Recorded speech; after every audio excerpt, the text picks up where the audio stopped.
y otras cosas. Esta triste caminata que hace Norma Piña a un lado de Ernesto Zedillo, muy sonriente, la ministra presidenta de la Suprema Corte de Justicia de la Nación.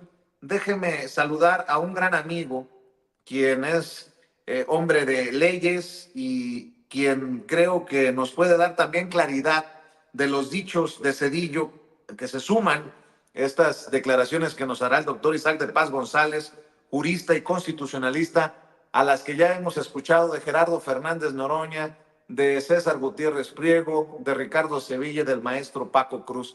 Querido Isaac, doctor, te saludamos con mucho gusto. Buenas tardes. ¿Qué tal, Vicente? ¿Cómo están? Muy buena tarde. ¿Cómo ves las declaraciones de Zedillo? Vamos a la tiranía, se pierde la democracia, entre otras burradas. El regreso del globalifílico mayor, Ernesto Zedillo Ponce León. O sea, ¿con qué cara el que manipulaba a la Corte, manipulaba las investigaciones en casos gravísimos, Vicente, de violaciones a los derechos, de desaparición, de masacres, hacían lo que querían con la Corte?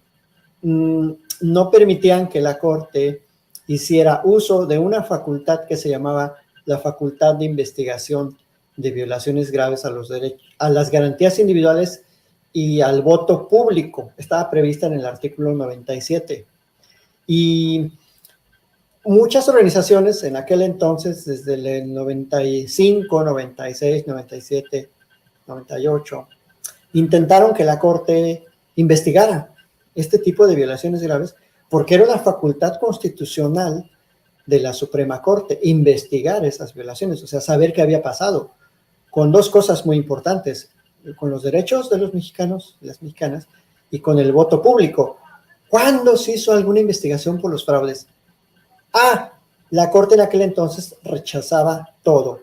Pero curiosamente, este señor que habla de independencia judicial, bueno, ahorita creo que acaba de despotricar en Radio Fórmula contra el ministro Arturo Saldívar, este señor que movía los hilos de la Corte a través de su mandamás, de su allegado, de un hombre que está ya en el caño de la historia de México y del Estado de México en particular, Emilio Choifet Chemor, que era su secretario de Gobernación y que lo renuncia, obviamente, al no tener una respuesta clara de la masacre de Acteal.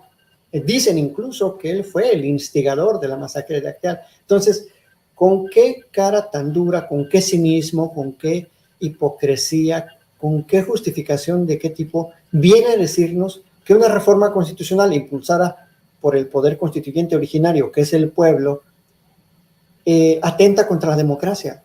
O sea, ¿con qué cara? Este señor que manipulaba la Corte. Paréntesis, don Genaro Góngora, en su libro Los Supremos, habla, escribe de cómo Ernesto Zedillo hacía llamadas a la Suprema Corte. Ernesto Zedillo, no sus secretarios de Gobernación, él mismo presionaba a la Corte.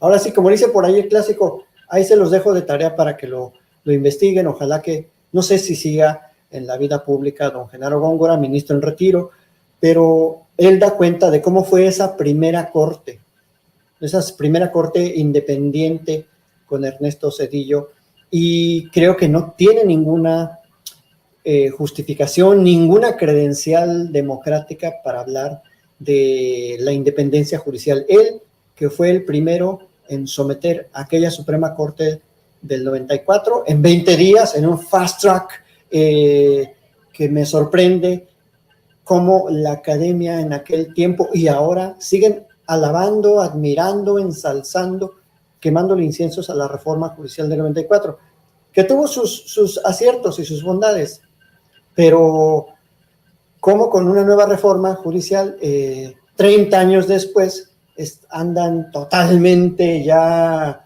pues muy fuera de sus cabales, muchos académicos, muchos colegas, abogadas, la gente del Poder Judicial está totalmente fuera de sí, están tan fuera de sí que tienen que recurrir, como no al basurero, al drenaje profundo de la historia de México para traer a este globalifílico. La verdad, de pena ajena, muy lamentable, Vicente.